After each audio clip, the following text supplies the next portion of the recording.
Hi everyone, I'd like to welcome you to another table talk. Today I just kind of wanted to share a little bit of a tip with you, talking a little bit about transmitters and receivers, but just something that I've recently done with my receivers to try and save me not so much weight, but a little bit more room in my electronics compartment. This I've been kind of fighting with it a little bit with some of my planes for the last couple of years, especially since I've tried to really concentrate stuff, close to the CG, close to the motor mount, and things can get a little bit congested in there. And especially with this T50, I was noticing issues because it's a pretty tight electronics bay, and it's not terribly deep either. So when I was putting the battery in and out, I kept bumping. Probably hard for you to see, but I kept bumping my receiver there quite a bit, and this is a modified receiver, which I'm going to talk about shortly. So I started to get concerned that if I bumped it too often and didn't pay attention, that one of my leads might come disconnected from my transmitter, servo, or God forbid, worse yet, my speed controller, and be flying around in the air, and then that thing pop out, and now I've got a dead airplane. So anyway, I got thinking about some ways to make the speed control or the receiver a little bit smaller. So I'll just talk a little bit about my system. I'm running. This is actually a pretty, I guess, archaic kind of transmitter. Although they're still selling this. This is the Turnigy. This one's the TGY9. I think they call it the 9X now. The box is essentially the same as what they sell now, but I think it has a different protocol. It's still quite inexpensive. I think it's about $62. This one I've been using for about 4 years now, and it has ER9X, which was, I think, probably maybe the predecessor to OpenTX, which I think Tyrannus Sapphire Sky runs on. OpenTX was just sort of starting to come on when I bought this and upgraded it with ER9X. So I've actually never used a stock one. I know there's a guy at my field that has one, and in the stock setup it looks pretty reasonable. But by putting the Smarty Parts board, it's called, in there, and flashing it with the ER9X, it's just the mixing capabilities and possibilities are limited only by your imagination, and you don't really have any sort of limitations on assigning channels and all that other sort of stuff. So anyway, enough about the transmitter. I am certainly not an expert on transmitters, so please don't. Outside of this, I'm not really familiar with what's going on these days. Quite honestly, this probably cost me, I would guess, about $110, $120 US, let's say. That's also including upgrading it using a LiFi 1.8 milliamp LiFi battery. But I just recently saw like the Tyrannus QX7, I think, was on sale at Banggood for like $100 US. So, and I'm sure that's quite a bit more capable. Anyway, it's they call it the TGY9. It's actually, I guess, essentially an 8-channel transmitter, and these are the stock 8-channel receivers that come with it. And that one of these came with it when I bought it, so it was essentially ready to fly. But you can see these are, compared to what I have been using, these are pretty big. It's quite a bit thicker, about almost 50% wider, and it's also quite a bit heavier. It actually has 10 ports, so you've got 8 channels plus a battery channel, if you had to use an external battery elimination circuit, and then it also has a bind port, so there's actually 10 ports in this thing. So it's very bulky, very heavy. I think I used it once. I was experimenting with a plane where I wanted to be able to select the rudders to go in or out as sort of an air brake kind of thing, just to play around with. But it proved to be too big and too bulky and a bit heavy. This weighs about 18 grams. So most of for years now I've been using this. This is a Hobby King HK TR6A version 2 6 channel, actually has 7 ports, 6 channels plus a bind port. Has worked awesome. I've got thousands and thousands of flights on this receiver. But again, it was in some of my planes when I was really starting to get things, trying to get things tightened up, it was a bit bulky. So I decided to take one apart. It actually came apart quite easily. It's held together with 4, hopefully you can see those 4 itty bitty little screws there. Oh, got some batteries going in the background there, hoping to go fly tomorrow. So it just it just unscrewed, popped open. So if I decide that this this little mod that I've made is not going to work out, I can always just put it back together.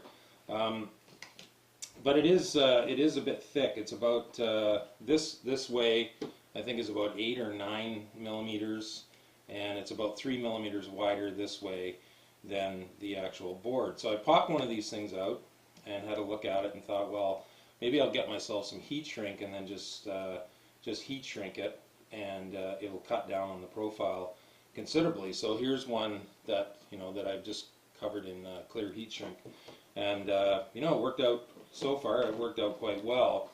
This is the heat shrink that I bought. Now this is I've never bought heat shrink this big before. Normally I'm buying stuff like 5-6 millimeters or whatever to put on, anywhere between 4 and 6 millimeters, I guess, to put on, battery leads and stuff when you're soldering that sort of stuff together, or ESC connectors, that sort of stuff. So this stuff is actually, it sells as being 25 millimeters, but it's actually 42 millimeters wide, but it still worked out okay. This says, and I bought this from Hobby King, it says it's a 2-to-1 shrink ratio. So this little card, this little receiver card, is about 21 millimeters wide, I think.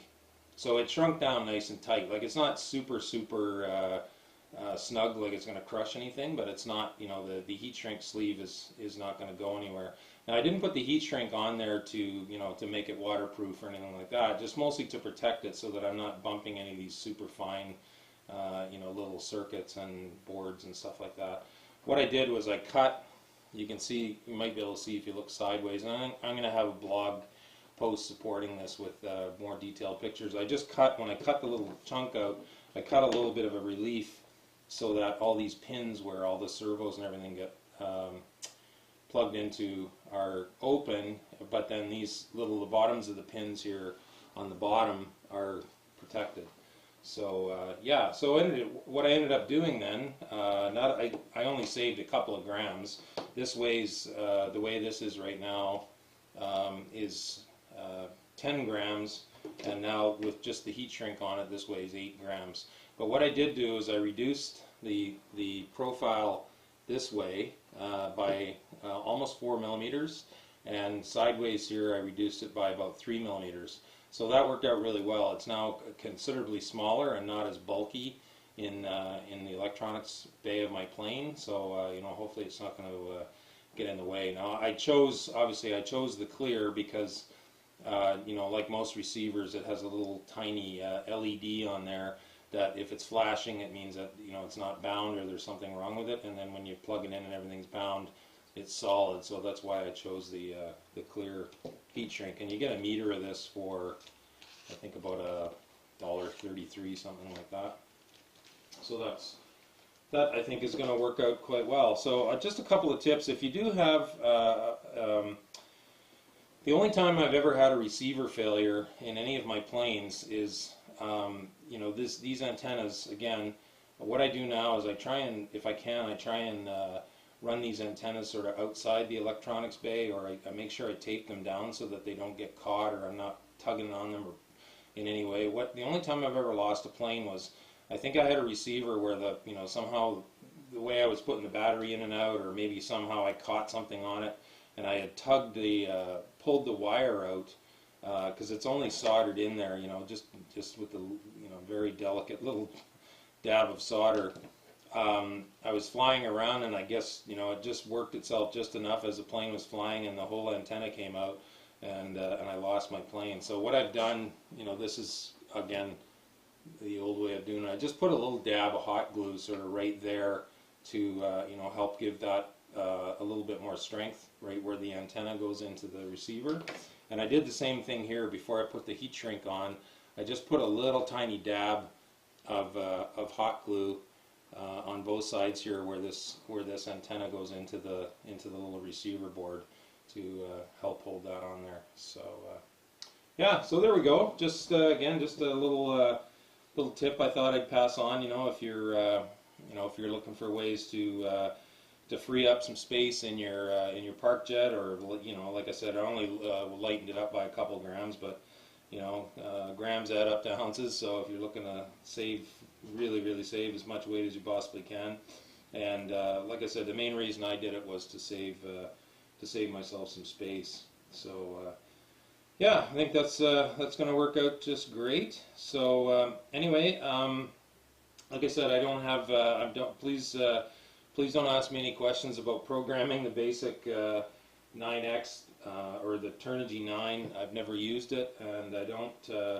like I said, this one's not the same as the one that they're currently selling, because it looks like they've upgraded it with some other kind of protocol, and I'm not really that smart on any other radios really, other than this one. But it's you know, it's nice and solid and robust, and you know, touch wood, it'll be the last transmitter I ever buy. I actually bought a second one when they were on sale a while ago, so if this one ever dies, as long as the circuit board doesn't die, I'll just take the old Smarty Parts board out of it, pop it in the other transmitter, and away I go. So there we go, folks. Again, as always, thank you very much for watching.